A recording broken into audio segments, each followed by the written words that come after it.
never believed in the supernatural. Ghosts, demons, possessions.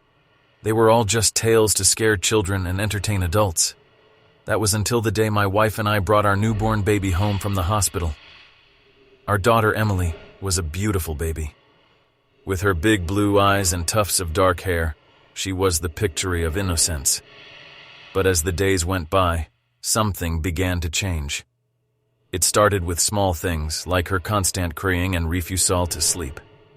We attributed it to the usual challenges of parenthood, but deep down, we knew something was wrong.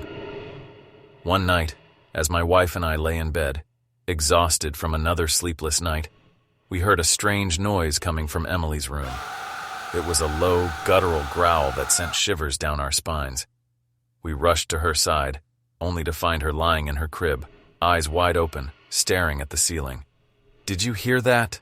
my wife whispered, her voice trembling. I nodded, my heart pounding in my chest. What could it be? We searched the room, but there was nothing out of the ordinary. We tried to calm Emily, but she continued to stare, her eyes filled with an unsettling emptiness. It was as if something had taken hold of her, something dark and sinister.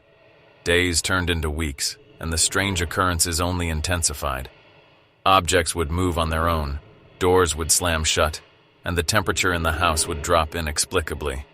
We consulted doctors, psychologists, and even priests, but no one could explain what was happening to our daughter. One evening, as I sat in the living room, trying to distract myself from the growing sense of dread, I heard a voice. It was faint at first, barely audible, but it grew louder with each passing second. It was Emily's voice, but it was distorted, filled with an otherworldly echo.